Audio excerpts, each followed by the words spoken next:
Hello दोस्तों, आप सभी का इस प्यारे से यूट्यूब चैनल नीलकमल इनकी क्लासेस में स्वागत है। मैं उम्मीद करता हूँ कि जहाँ भी होंगे आप सुखी होंगे।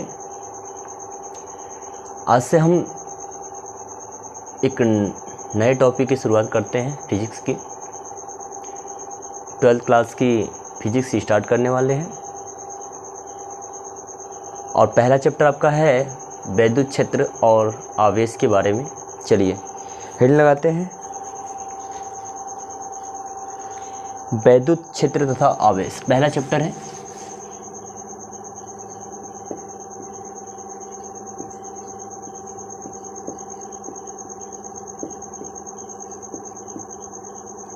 वैद्युत क्षेत्र तथा आवेश।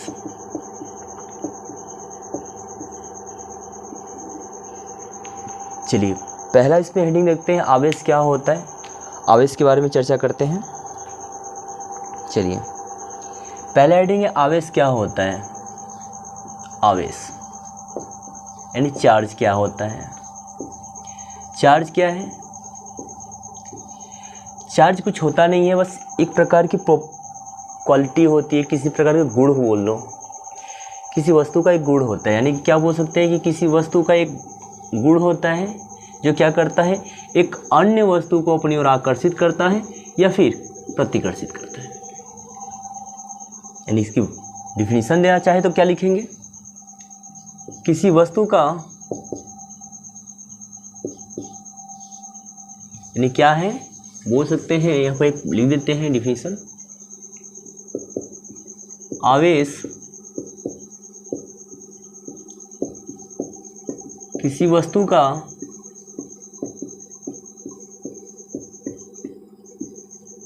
वह गुण होता है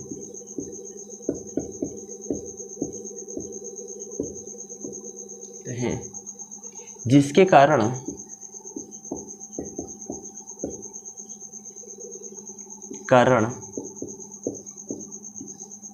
वह एक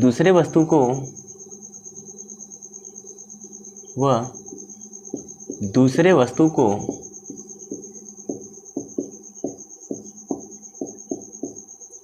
अपनी ओर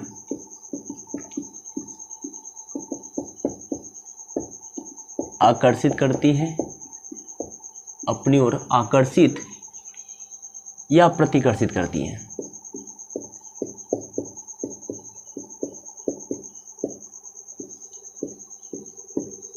आकर्षित या प्रतिकर्षित करती है। आई बात समझ में? यानी किसी वस्तु का वह गुण होता है जिसके कारण वह अन्य वस्तुओं को अपनी ओर आकर्षित करेगी या तो प्रतिकर्षित करेगी। चलिए या इसकी डिफिनीशन और भी दे सकते हैं, किसी वस्तु का वह गुण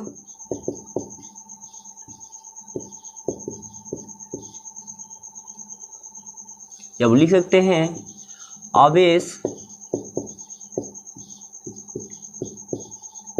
किसी वस्तु का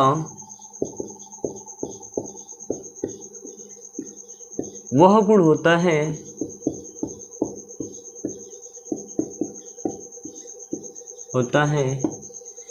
जिसके कारण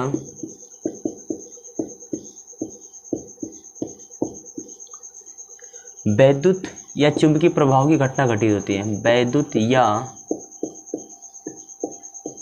चुंबकीय प्रभाव की घटना घटित होती है। प्रभाव की घटना घटित होती है। चुंबकीय प्रभाव की घटना घटित होती है। हो गई। कुछ आवेश के बारे में कुछ और भी जानकारी लेते हैं। जैसे आवेश को Q से दर्शाते हैं। आवेश को स्मॉल q से दर्शाते हैं।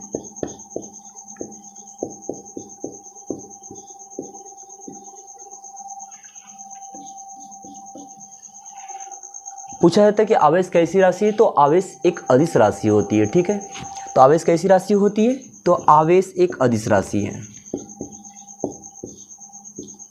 आवेश एक अदिश राशि है।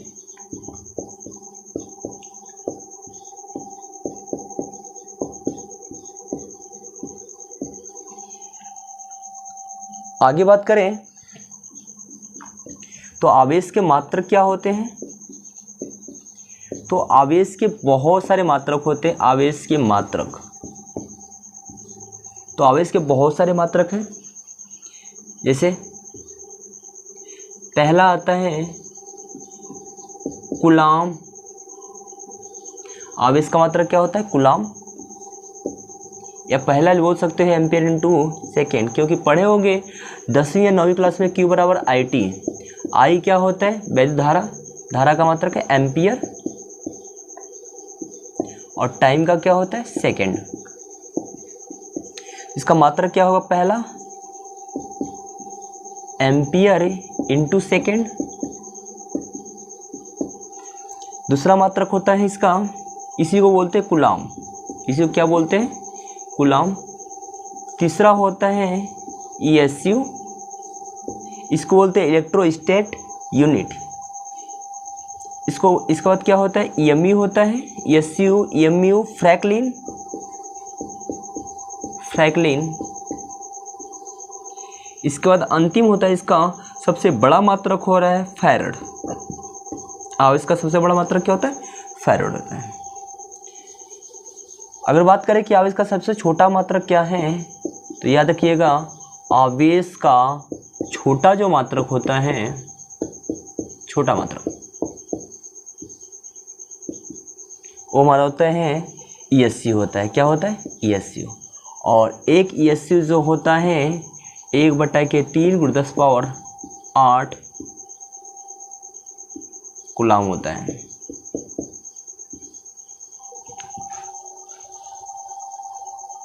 सॉरी 3 पर 8 नहीं होगा, 9 होगा। सॉरी भूल गए थे यहाँ पर थोड़ा सा, सॉरी।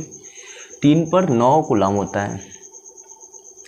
और आवेश का बड़ा मात्रक क्या होता है?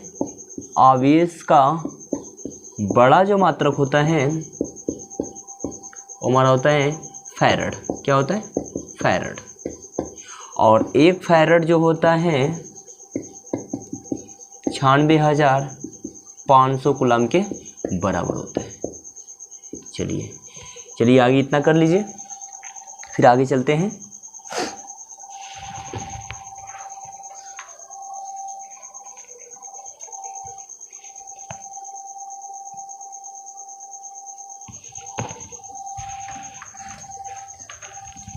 चलिए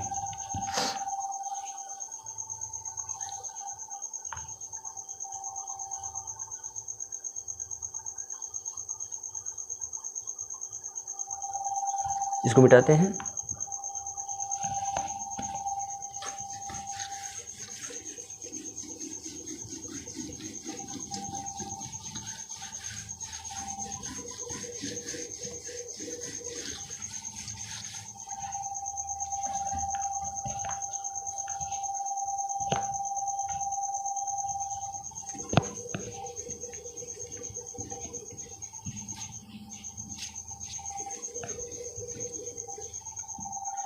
चलिए अब समझते हैं कि आवेश आते कहाँ से हैं। तो आवेश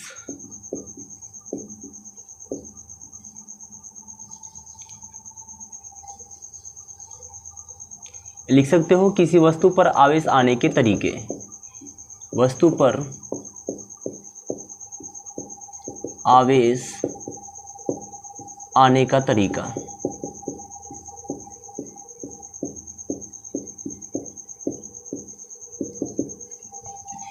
देखो ये 3 तरह से आते हैं आवेश किसी वस्तु पर। पहला होता है आवेश किस तरह से आते हैं किसी वस्तु पर, तो 3 तरीके से आते हैं। पहला आता है चालन द्वारा आवेशन या आवेश। दूसरा होता है हमारा रगड़ द्वारा।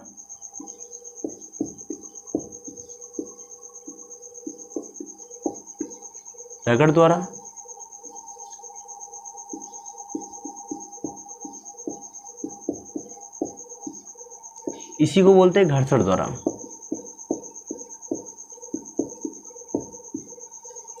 तीसरा हमारा आता है प्रेरण द्वारा। प्रेरणा द्वारा भी आवेश ज्ञात किए जाते हैं, प्रेरणा द्वारा। चलिए एक एक करके पढ़ते हैं, पहले समझते हैं बात को कि आवेश कैसे कैसे। पहले हम पढ़ते हैं कि आवेश घर्षण द्वारा किसी वस्तु पर कैसे आते हैं। यानी पहला पॉइंट पढ़ेंगे हम लोग, पहला घर्षण द्वारा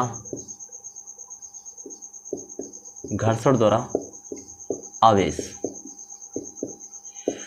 अच्छा, एक मान लेते हैं कि दो वस्तुएं लेते हैं, मान लेते हैं दो वस्तु ये ए है और ये बी है। अब दो वस्तु जब लेते हैं, थोड़ा सा बड़ा छोटा हो गया, चलिए कोई बात नहीं है, हो गया। ये वस्तु ए लेते हैं और ये मान लेते हैं बी। अच्छा, ये जानते हैं कि वस्तु अगर होगी तो वस्तु का सबसे छोटा जो अणु बोल ले या सबसे छोटा कण बोल ले परमाणु होता है। तो सबसे परमाणु में जानते हैं 3 पार्ट होते हैं, हमारा नाभिक होता है, इलेक्ट्रॉन और प्रोटॉन होते हैं, ठीक है। तो यानी कि इलेक्ट्रॉन, प्रोटॉन और न्यूट्रॉन 3 भाग हो गए। और देखिए इसको समझाते बात को, ये हमारा परमाणु है, परमाणु के केंद्र के क्या होते हैं, नाभिक होते हैं, और नाभिक के चारों तरफ इलेक्ट्रॉन क्या करते हैं, मूव करते हैं, ठीक है। एकदम बिल्कुल चारों तरफ क्या करते हैं, हमारे इलेक्ट्रॉन मूव करते रहते हैं, ऐसे ऐसे कुछ। अगर हम वस्तु को मान लें कि कोई परमाणु है, ठीक है, इसको भी वही कर लेते हैं, मान लेते हैं वो नाभिक है और नाभिक में हमारे प्रोटॉन और न्यूट्रॉन होते हैं, और इसके चारों तरफ इलेक्ट्रॉन क्या करता है, मूव करता है, बाहरी कक्षाओं में क्या करता है, मूव करता है। ये तो समझ आ रही सबको बात, पढ़े होंगे आप लोग। चलिए अगर मान लेते हैं वस्तु ए में जो इलेक्ट्रॉन होंगे, अच्छा पढ़े होंगे कि कोई वस्तु, कोई परमाणु हो तो उदासीन होता है। उदासीन कैसे होता है कि जितने इलेक्ट्रॉन उसमें होते हैं उतने ही प्रोटॉन होते हैं, ठीक है। तो यानी कि कह सकते हैं कि इसमें 10 इलेक्ट्रॉन, अगर इसमें 10 प्रोटॉन होंगे तो परमाणु उदासीन होगा। तो मान लेते हैं इसमें 10 इलेक्ट्रॉन और 10 प्रोटॉन, क्योंकि न्यूट्रॉन पे कोई चार्ज नहीं होता, ठीक है। इसमें 10 इलेक्ट्रॉन और 10 प्रोटॉन होंगे। इस पर भी मान लेते हैं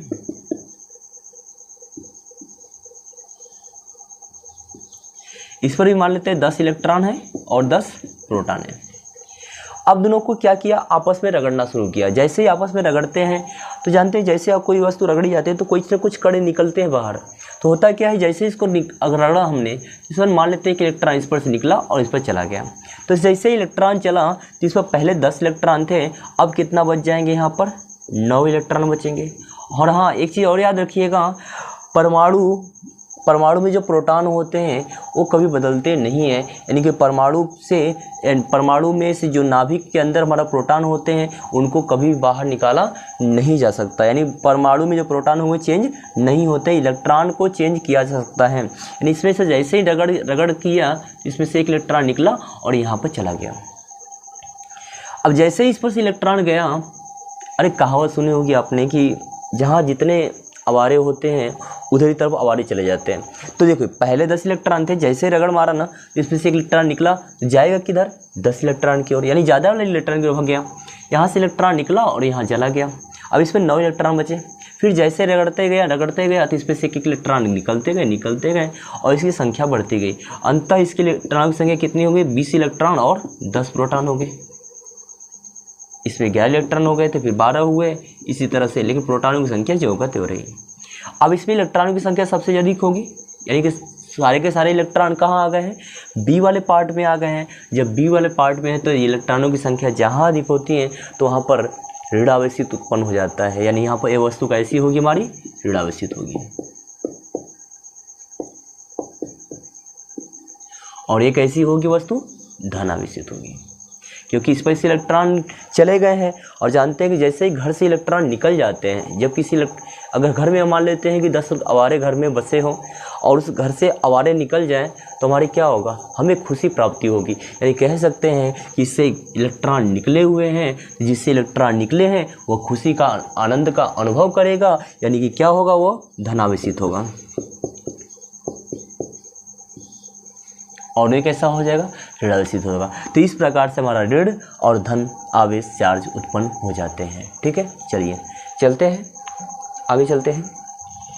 चलिए इतना कर लीजिएगा, स्क्रीनशॉट लीजिएगा। चलिए कर लीजिए, आगे चलते हैं।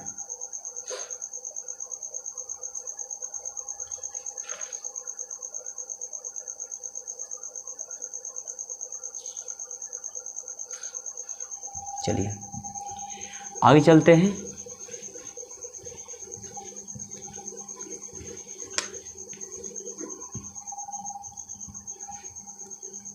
दूसरा पढ़ते हैं चालन द्वारा।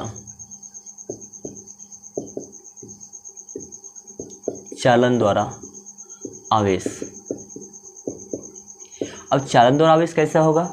मान लेते कोई वस्तु ए है, ए क्या है? वस्तु ए है। अब जानते वस्तु ए होगा तो उसमें जितने प्लस चार्ज होंगे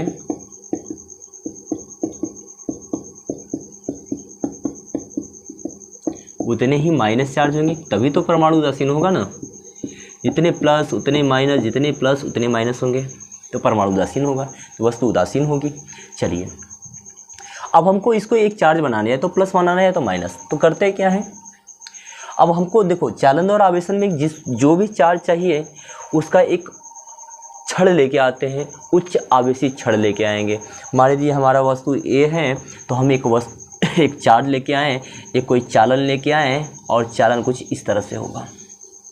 कोई छड़ लेके आते हैं इस प्रकार का और ये उच्च आवेशी छड़ होगा। कैसा होगा? उच्च आवेशी छड़ होगा, छड़ होगा। अगर हमें प्लस चार्ज प्राप्त करना है तो हम प्लस वाला छड़ को लेकर यहाँ आएंगे इसके सामने। अब हमने किया क्या? इस प्लस वाले छड़ को इसके सामने ले जाएंगे और इसे टच कराएंगे और ले जाकर टच कराते रहेंगे, कराते रहेंगे, कराते रहेंगे। तो होगा क्या? अब हमको पता है कि किसी के दयाद का दया से पड़ता नहीं है, वो सुने होंगे कहावत भी। तो किसी का बगल वाले का बगल वाले से नहीं पड़ता, मतलब कह सकते हैं बगल वाले का मतलब क्या होगा? प्लस वाले का प्लस वाले से नहीं पटेगा। पटेगा मतलब क्या होगा? ये सोचेगा कि भैया जब भी ये प्लस वाला आएगा तो कहेगा चल तू निकल। यानी इसका मतलब ये होगा कि जैसे ही प्लस वाले आएंगे और जैसे हमने इसको टच कराया तो प्लस वाला बोला, ये वाला इसमें से जो प्लस वाले थे क्योंकि कम थे इसमें के प्लस और ये उच्च आवेशी छड़ है, इसमें धन की मात्रा ज़्यादा रही होगी, तो ये क्या करेगा? ये वाला जैसे ही इसके सामने जाएगा ना तो इस पर छोटे जो यानी जितने भी प्लस होंगे ये सब क्या भागेंगे? सब किनारे पर भागेंगे। यानी भाग के कहाँ निकल के आएंगे? सब जैसे इसको टच कराएंगे, यानी क्या कराएंगे? टच कराएंगे। तो टच कराने के बाद होगा क्या? जितने भी इसके सारे के सारे प्लस होंगे वह कहाँ पर आके अटक जाएंगे? सब के सब भाग के आएंगे कहाँ तक? कहाँ तक आएंगे? परिधि तक आ जाएंगे। यानी कि सारे प्लस निकल कर कहाँ आ जाएंगे? इस वाले पार्ट पर। कहेंगे भैया आ गए हैं बड़े भैया, अब हमको निकलना चाहिए। निकलना चाहिए तो बचेगा कौन? सिर्फ और सिर्फ माइनस वाला ही इसके अंदर बचेगा। इसके अंदर माइनस बचेगा और पूरे परिधि पर कौन आ जाएगा? प्लस है। हमें कहाँ से लेना देना है? क्योंकि टच कराया और टच कराया तो हमने क्या किया? टच कराया रहा और जैसे ही टच किया रहा तो इस पर सब कौन सा चार्ज होगा? सिर्फ प्लस चार्ज होगा। आ रही बात ना? अब जैसे ही जैसे ही प्लस चार्ज ऊपर आ जाएंगे तो इस वाले छड़ को आराम से हटा लेंगे। इस पर कौन सा चार्ज सिर्फ ऊपर वाली परत पर पड़ जाएगा? यानी ऊपर वाले पार्ट पर सिर्फ और सिर्फ धन चार्ज बच जाएगा, यानी धन आवेश। आई बात समझ में? फिर से एक बार बताते हैं, ध्यान सुनिएगा। मान लेते हैं कोई वस्तु ये है जो प्लस और माइनस से मिलकर बना है, परमाणु होगा तो प्लस और माइनस से मिलकर बना होगा।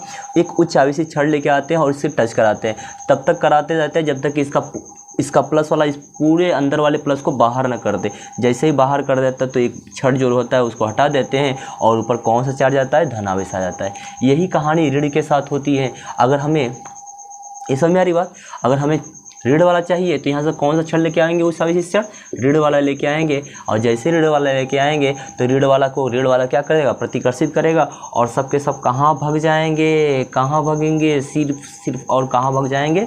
सिर्फ कहाँ भर के आ जाएंगे? सबके सब परिधि पर आ जाएंगे। तो यहाँ पर ऋण चार्ज होगा, ये कौन हो जाएंगे? बीच में कौन आ जाएंगे?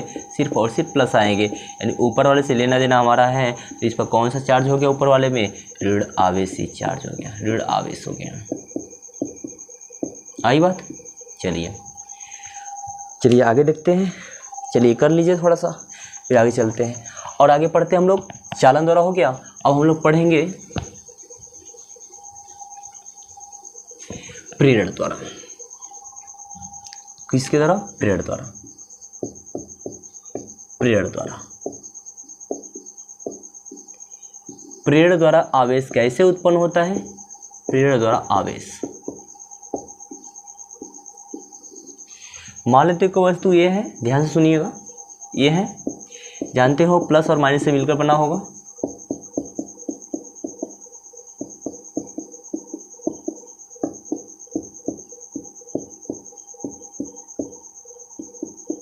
हो गया। अब हमें प्रेरण द्वारा में जो भी वस्तु में जो चार्ज प्राप्त करना होता है बिल्कुल उसके विपरीत लेके आते हैं। यानी क्या होगा, अगर हमें प्लस वाला प्राप्त करना होगा तो माइनस वाला चाहिए, माइनस वाला प्राप्त करना होगा तो प्लस वाला लेके आएंगे। अगर मान लेते हैं कोई वस्तु ए है और दूसरी वस्तु हमने क्या लाया, बी लाया और इसके बगल में बैठा दिया। हमने मान लेते अगर प्लस वाला चाहिए तो माइनस वाले छड़ को लेके आएंगे। चलिए मान लेते वस्तु बी लेके आया और क्या किया, इसके बगल में रख दिया। अब इसके साइड में जैसे ले जाएंगे तो ये क्या करेगा, कहेगा भैया जितने भी प्लस माइनस वाले हैं, माइनस वाले को क्या करेगा, प्रतिकर्षित करेगा। यानी माइनस वाला सीधे माइनस वाले को क्या करेगा, एक तरफ करेगा, बिल्कुल एक तरफ करेगा। जैसे ही इसको पकड़ कर हमने टच कराया और जैसे ही टच कराएंगे तो होगा क्या,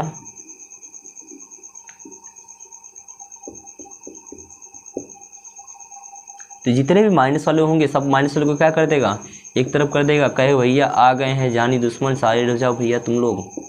तो ये साइड हो जाएंगे, कहेंगे ठीक है भैया हम साइड हो जाते हैं और साइड हो जाएंगे। और प्लस वाले को बुलाएगा, आ जाओ भैया आ जाओ, आ जाओ भैया आ जाओ। प्लस वाले तो सब के सब आ गए और माइनस वाले क्या हो गए, बिल्कुल दूर हो गए। पास है ना। अब क्या करते हैं, इस छड़ को आराम से निकाल लेते हैं, बाहर कर देते हैं। अब इस पर एक साइड में प्लस हो गया, एक साइड में माइनस हो गया। तो अब क्या करते हैं, इस वाले को एक तार से, चालक तार से क्या करते हैं, इस पृथ्वी पर एक तार के माध्यम से, गोले को एक तार के माध्यम से क्या करते हैं, पृथ्वी से जोड़ देते हैं।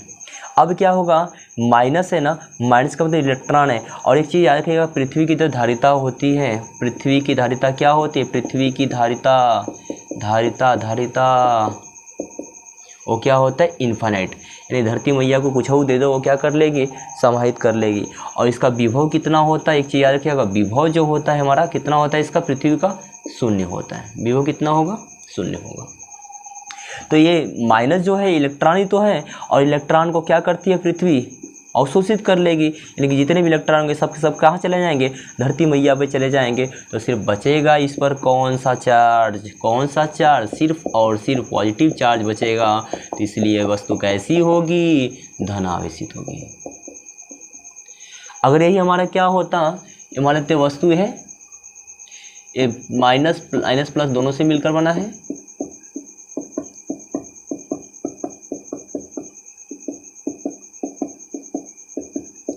अब क्या किया मैंने, दूसरी वस्तु बी लेके आया।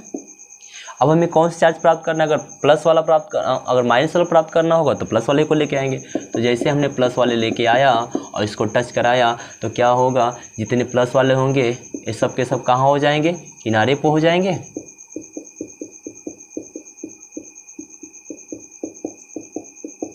और माइनस वाले इसके बगल में आ जाएंगे, क्योंकि प्लस माइनस वाले को क्या करता है, आकर्षित करता है अपनी तरफ। इतना जो बात याद है, बस है ना। अब इसको आराम से क्या कर लेंगे, हटा देंगे। और जैसे हटाएंगे तो एक साइड में प्लस होगा, दूसरे साइड पे माइनस बचेगा। अब इसको क्या कर देंगे, एक चालक तार से जोड़कर इसको पृथ्वी से जोड़ देंगे। और जैसे ही जोड़ेंगे तो मालूम होगा ये पॉजिटिव है ना लोग, इनके लोग उदासीन करने के लिए कौन आएगा, इलेक्ट्रॉन आएगा। और जितने पॉजिटिव उतने इलेक्ट्रॉन आएंगे, ये सब क्या हो जाएंगे, जितने प्लस उतने माइनस कट के जीरो हो जाएंगे। तो सिर्फ बचेगा इस पर क्या, हमारा सिर्फ और सिर्फ ऋण चार्ज बचेगा। ये वस्तु कैसी होगी, ऋणावेशित होगी। इतनी समझ में आई। चलिए इसको थोड़ा सा फिगर ले लीजिए आप लोग।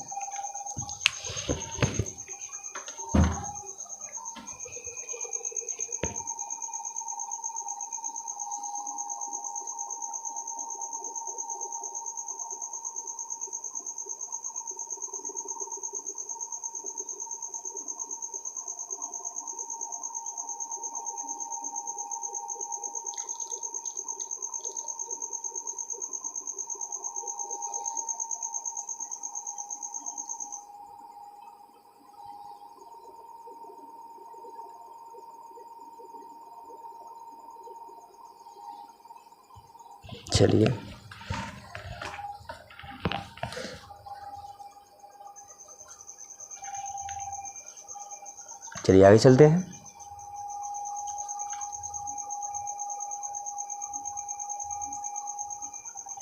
चलिए चलते अब आवेश की गणना करते हैं कि किसी वस्तु पर आवेश की गणना किस प्रकार से की जाती है।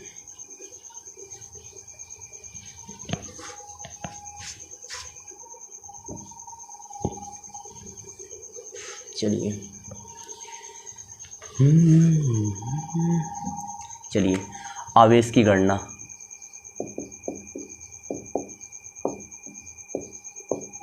आवेश की गणना देखिए, आवेश की गणना किस प्रकार से की जाती है।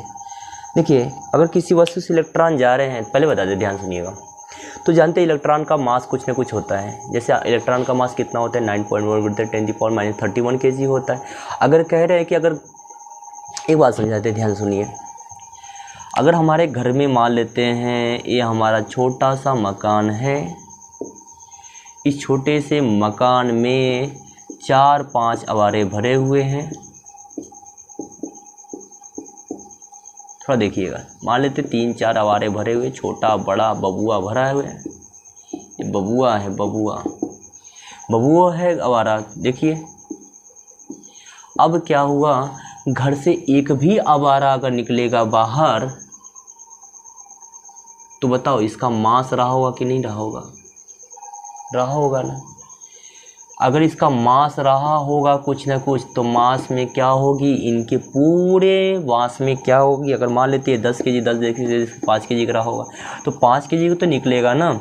अगर दूसरा भी चला गया तो क्या होगा, और भी मास में कमी आ जाएगी, द्रव्यमान में कमी आ जाएगी। तीसरा निकलेगा तो और क्या होगा, मास में कमी आ जाएगी। लेकिन हाँ, जो घर का सदस्य होगा वो खुशी का कहीं ना कहीं अनुभव करेगा कि नहीं करेगा? करेगा भैया, करेगा। ये चौथा इधर आ गया। तो ये जितने भी इलेक्ट्रॉन निकले, वस्तु धनावेशित होती गई। धनावेशित यानी घर हमारा सुखमय होता गया। आई बात? बस यही एक है। तो जितने इलेक्ट्रॉन या तो कहीं इस वस्तु से निकले या फिर उस पर आए। जब इलेक्ट्रॉन आते हैं तो वस्तु ऋणावेशित होती है और उतने ही क्या हो जाते हैं, चार्ज आते जाते हैं, यानी ऋणावेशित आ जाते हैं। लेकिन जैसे ही किसी वस्तु से इलेक्ट्रॉन निकलते हैं तो उस पर क्या हो जाते हैं, पॉजिटिव चार्ज हो जाते हैं। चलिए आगे चलते हैं।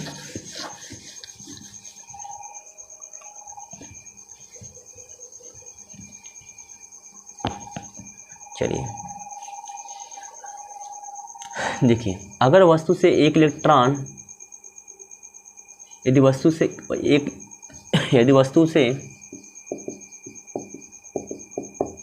एक इलेक्ट्रॉन की, यदि वस्तु में लिख सकते हैं किसी वस्तु से, किसी भी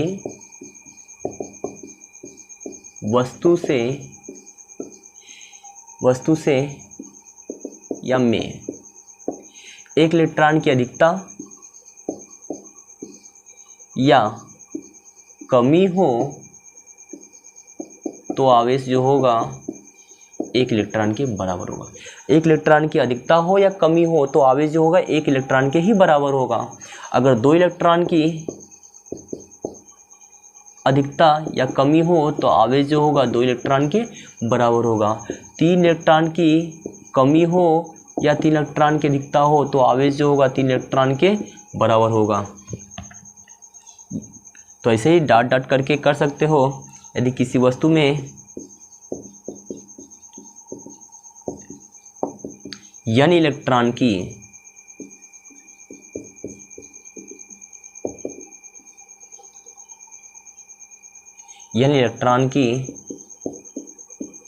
कमी या अधिकता हो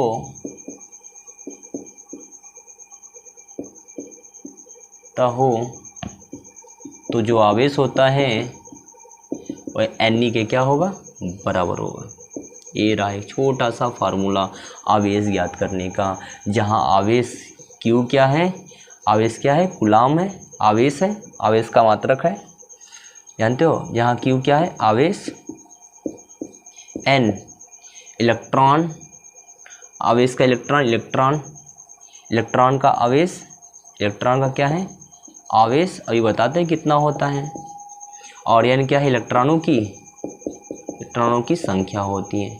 एक चीज़ याद रखिएगा, जो इलेक्ट्रॉन का आवेश होता है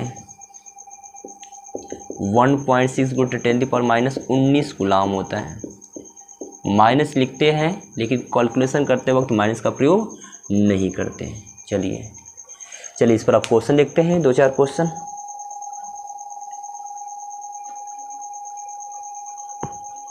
चलिए अच्छा, कुछ और भी पॉइंट है जो बता देते हैं, ध्यान सुनिएगा। यदि किसी वस्तु से इलेक्ट्रॉन निकलेंगे, याद रखिएगा, किसी वस्तु से इलेक्ट्रॉन निकलेंगे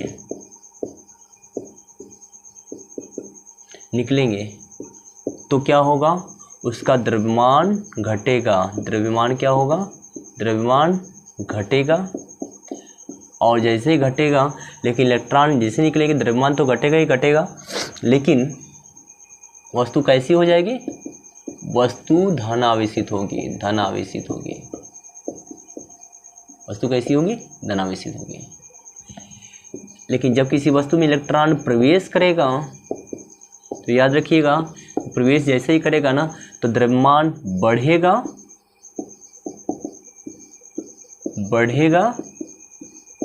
क्योंकि वस्तु कैसी होगी, ऋणावेशित होगी। वस्तु कैसी होगी, ऋणावेशित होगी। आई बात, इतनी सी बात याद रखिएगा। चलिए क्वेश्चन करते हैं इस पर, थोड़ा सा छोटा सा न्यूमेरिकल क्वेश्चन करते हैं।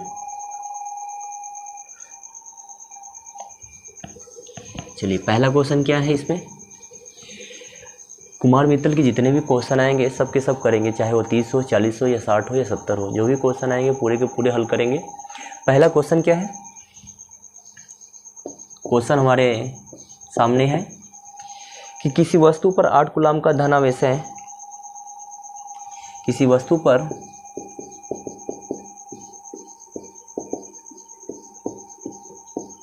8 कूलाम का धन आवेश है,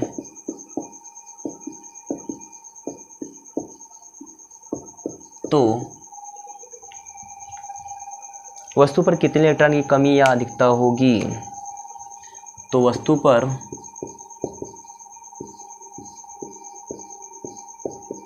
कितने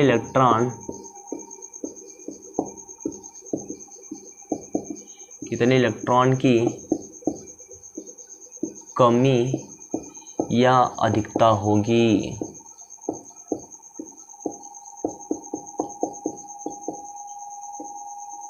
चलिए कमी होगी कि अधिकता होगी यह आपको बताना है। अच्छा, किसी वस्तु पर 8 कूलाम का, चलिए दिखाते हैं आपको।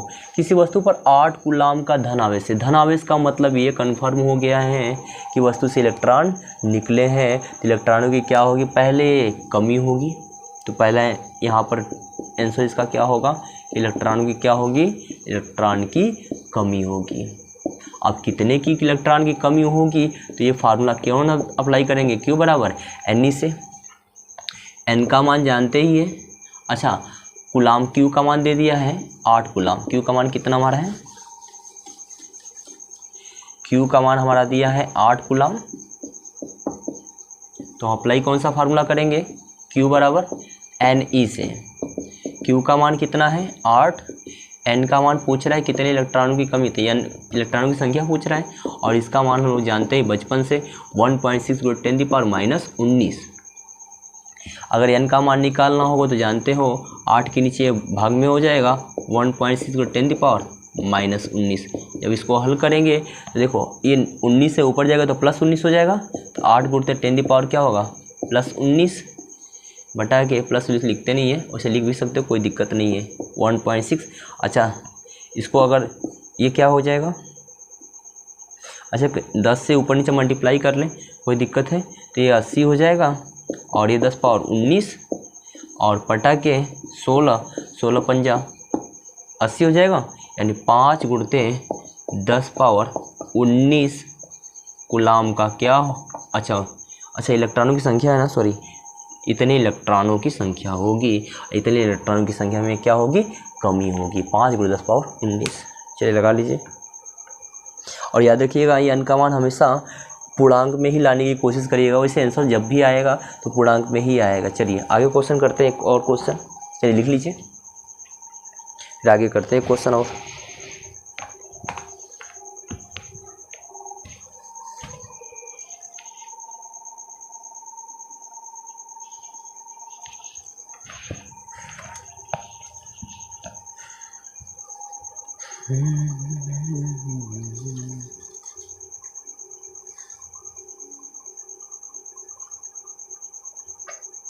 एक और क्वेश्चन करते हैं।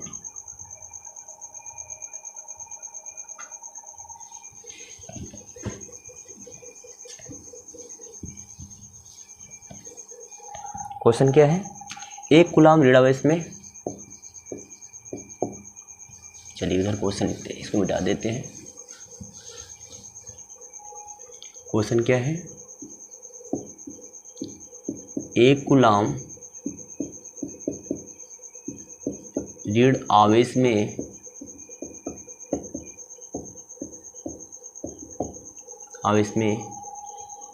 कितने इलेक्ट्रॉनों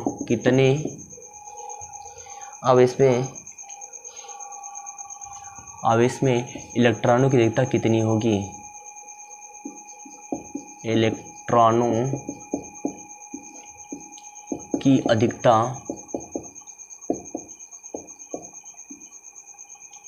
कितनी होगी।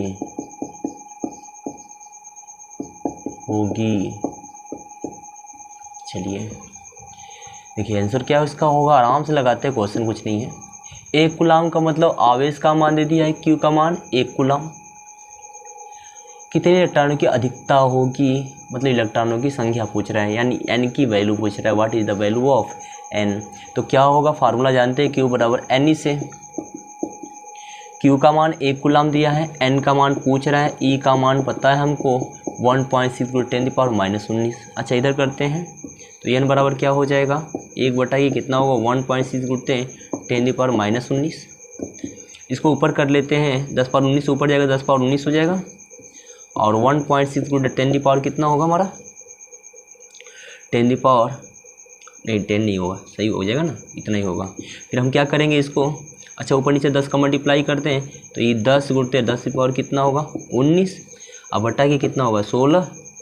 देखो 4 चौका 16, नहीं फिर ऐसे करते ना, सही है। अच्छा 16 हो गया, ऊपर से हो गया, देखो 2 8 जा 16, 2 5 जा 10, यानी इसको करेंगे तो कितना आएगा 0, 8 6 48, 49 50, 8 2 जा 16, 4 8 5 40, यानी कितना आएगा 625 × 10⁻19, यानी 0.625 × 10⁻19। या उन्होंने कहा था अगर चाहो तो इसको आंसर यहाँ भी सही है, इतना इलेक्ट्रॉनों की अधिकता होगी, या इसको पूर्णांक में करना चाहोगे तो 3 घट जाएगा, यानी कि 625 × 10 कितना होगा 16, आंसर ई आएगा, आंसर ये भी आएगा, आंसर दोनों सही है। ठीक है, चलिए कर लीजिए, आगे चलते फिर।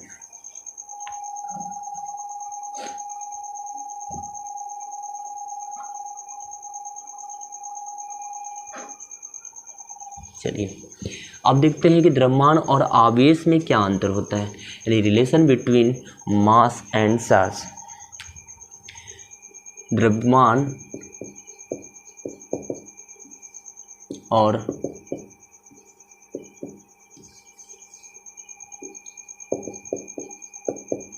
आवेश और द्रव्यमान में, और आवेश और द्रव्यमान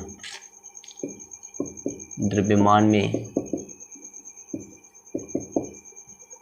अंतर, आवेश और द्रव्यमान में अंतर क्या है। चलिए इन दोनों में तुलना कर लेते हैं, अंतर या तुलना बोल देते हैं।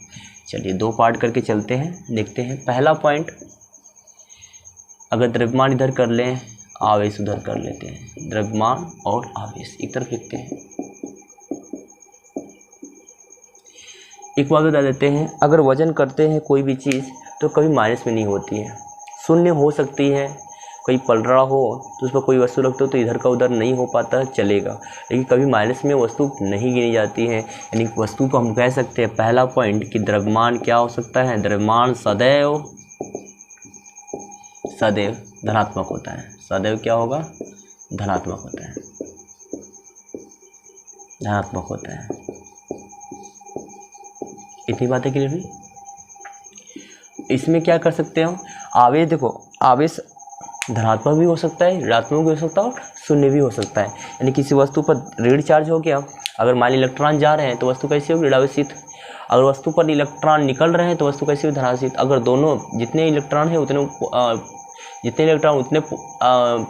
प्रोटॉन आ जाए तो क्या हो जाएगा, वस्तु शून्य हो जाएगी। उसके मतलब उसका आवेश क्या हो जाएगा, शून्य हो जाएगा, यानी वस्तु कैसी होगी, उदासीन हो जाएगी। यानी कह सकते हैं आवेश जो होगा, आवेश धनात्मक,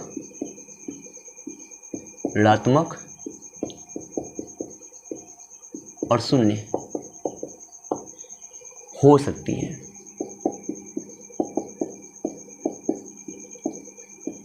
दूसरी बात है याद रखना, अगर कह रहे हैं कि अगर वस्तु नहीं होगी तो आवेश होगा, लेकिन कह सकते हैं कि परमाणु कैसा था, उदासीन हो सकता है ना।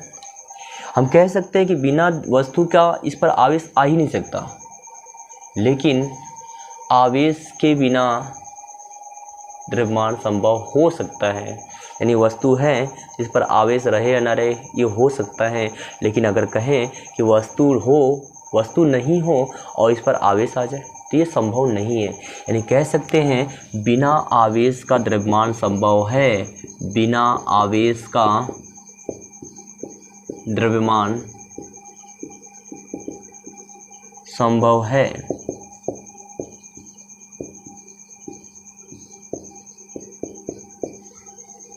संभव है यानी इस बिना आवेश का द्रव्यमान हो सकता है, लेकिन कहे कि अगर द्रव्यमान बिना आवेश हो तो ये गलत बात है, ये हो ही नहीं सकता। यानी कह सकते हो द्रव्यमान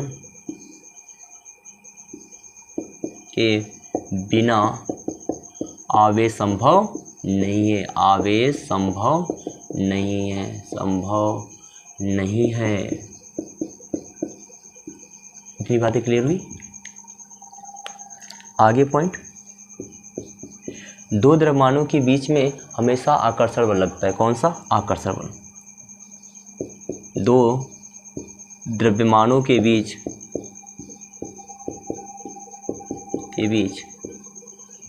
सदैव आकर्षण बल लगता है।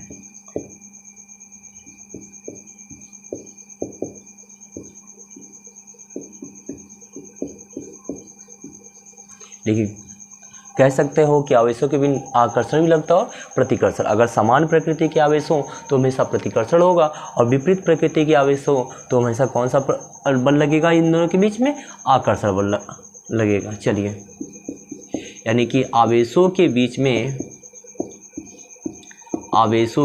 में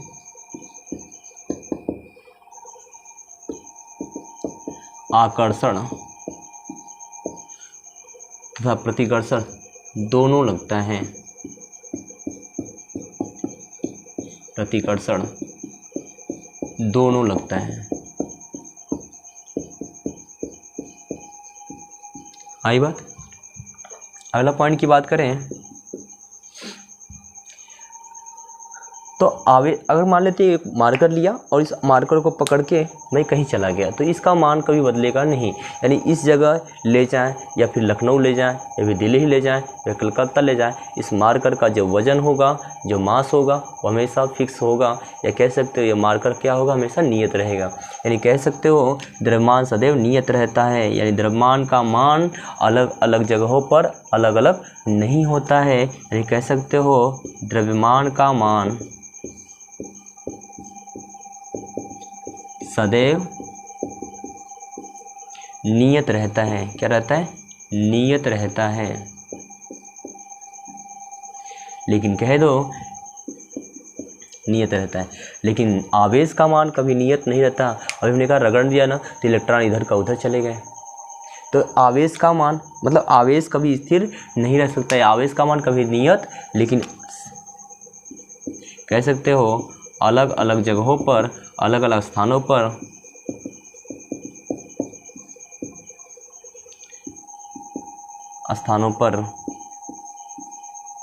आवेश का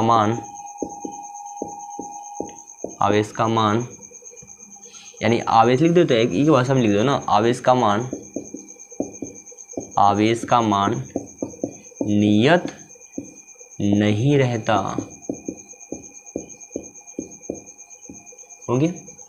चलिए इतनी सी बातें आप नोट कर लीजिए।